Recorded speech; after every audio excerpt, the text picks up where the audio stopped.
मणिपुर से अभी तक आपने सिर्फ ऐसी इमेज देखी होगी जहां पर हमारी सेना के जवान लोगों को समझा रहे हैं, लोगों को रोक रहे हैं हिंसा करने से, और कहीं पर अगर गोलियां वगैरह चल भी रही हैं तो सिर्फ रोकने का प्रयास है। लेकिन आज जो कुछ घंटे पहले भारत के जवानों ने किया है, उससे यह बात स्पष्ट हो चुकी है कि सरकार और सेना अब साम दाम से दंड भेद पर जा चुकी है। ऐसा मैं क्यों कह रहा हूं? क्योंकि अपने आप स्क्रीन पर देखिए, अब से मात्र 2 घंटे पहले की खबर है। भारत की सीआरपीएफ के जवानों ने मणिपुर के जरब्बा में एक जबरदस्त कार्रवाई करी है और इस कार्रवाई में 11 उग्रवादी मारकर गिरा दिए गए हैं।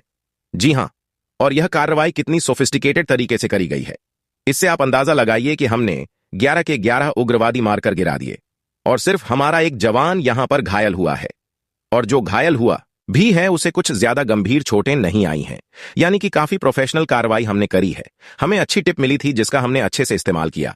और आपको बता दूं, ये सभी के सभी 11 जो उग्रवादी थे, ये कुकी मिलिटेंट्स थे, यानी कि वह लोग जो कि म्यांमार से ऑपरेट करते हैं, म्यांमार से आकर भारत में हिंसा फैलाने की कोशिश करते हैं और म्यांमार के अंदर भी हिंसा फैलाते हैं। और आपको बता दूं, यह कार्यवाही बहुत जरूरी हो गई थी क्योंकि मणिपुर की हिंसा अब बाकी के राज्यों में फैलने शुरू हो गई थी। जैसे कि मणिपुर के ही एक पड़ोसी राज्य मिजोरम के मुख्यमंत्री ने ऐसे बयान देने शुरू कर दिए थे जैसे कि वह भारत से विद्रोह छेड़ना चाहते हो।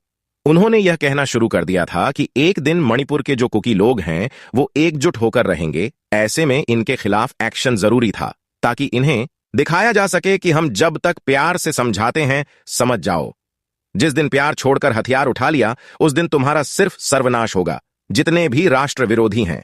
और देखिए, यह कार्रवाई से हमें एक फायदा तो यह हुआ कि 11 गुरुवादी मारे गए जो हिंसा फैला रहे थे, लेकिन उससे ज्यादा फायदा यह हुआ कि पूरे नॉर्थ ईस्ट के वो तमाम उग्रवादी जो हथियार उठाने की सोच रहे थे, जिनके मन में यह आशा की किरण आ गई थी कि भारत अब सैन्य कार्रवाई नहीं किया करता, भारत तो अब सिर्फ बातें करता है, उन्हें भी संदेश मिल गया है कि अगर राष्ट्र के खिलाफ हथियार उठाने की कोशिश करी, यह बात जान लो कि समझना समझाना और बातचीत एक हद तक होगी, उसके बाद भारत उठाएगा, लठ और पेन की जगह लठ चलाएगा, और तभी तुम्हारी बुद्धि ठीक होगी।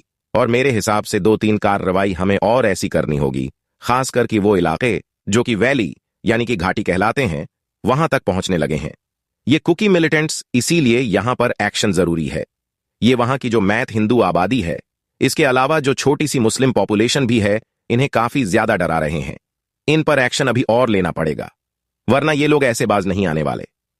हालांकि इस पर आपका क्या मानना है, कमेंट करके बताइए।